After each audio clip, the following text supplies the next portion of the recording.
अनंत को जब साजिद नहीं मिलता तो वो जतिन को कॉल करती है और उसे कॉफ़ी के लिए पूछती है ताकि बातों बातों में जतिन उसे कुछ बता दे।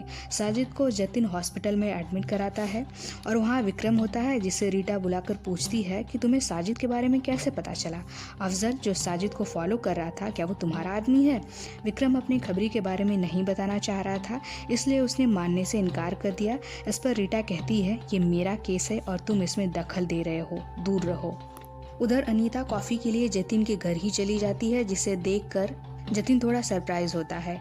कॉफ़ी पीते हुए जतिन एक और एंगल का खुलासा करता है, अनंत, जिसे सुनकर अनीता घबरा जाती है। वहाँ से अनीता अपने ऑफिस जाती है जहाँ अपनी कलीग्स को बात करते सुनती है कि साजिद ही सीरियल किलर है और ये ड्रग एडिक्शन और मर्डर का मिला जुला केस है। अनीता कहती है नहीं, पुलिस ने गहराई से इन्वेस्टिगेशन नहीं किया और बलि का बकरा बनाया है साजिद को, और कोई खुशी से ड्रग एडिक्ट नहीं बनता, क्योंकि तुमको नहीं पता कि रिहैब और ऑर्फनेज में उनके साथ क्या क्या होता है, वो क्या क्या झेलते हैं। तभी एक रिपोर्टर बताता है कि चंदू नाइक ने उसे कॉल किया है और वो साजिद के बारे में कुछ एक्सक्लूसिव बताना चाहता है।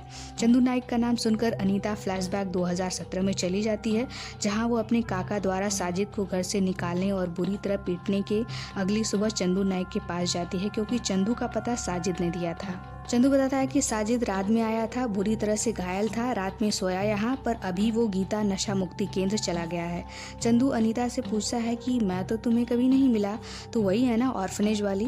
फर्नांडो के कटे हाथ का फोटो देखा था मैंने, वो काम साजिद का तो नहीं था, तूने मारा था ना फर्नांडो को?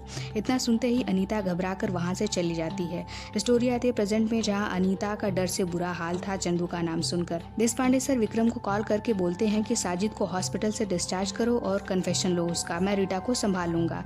देशपांडे रीटा को कॉल करता है और केस सॉल्व होने और साजिद के पकड़े जाने की बधाई देता है।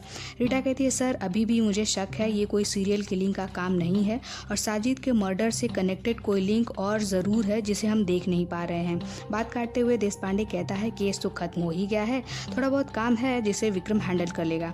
तुम होम मिनिस्टर के बेटे केलकर से मिल लो, वो तुमसे मिलना चाहता है। वो फिल्म ग्रेजुएट है और फिल्म सिटी में red light area rescue operation पर एक वीडियो बनाना चाहता है, इसलिए कुछ समय के लिए तुम वहाँ चली जाओ। रीटा मना करती है पर देशपांडे जबरदस्ती रीटा को वहाँ जाने को कहता है। आखिर मजबूरी में रीटा को वहाँ जाना पड़ता है, जहाँ वो इंदु को बताती है कि देशपांडे को क्या लगता है, मुझे उसके प्लान का आइडिया नहीं है कि वो मुझे इस केस से दूर कर रहा है। फर्नांडो का केस देख, उसमें साजिद का कन्फेशन है कि फर्नांडो लड़की के साथ गलत काम करता था, लड़की, और इन्वेस्टिगेशन फाइल में सब टालते हुए लिखा है कि ये चोरी का केस है।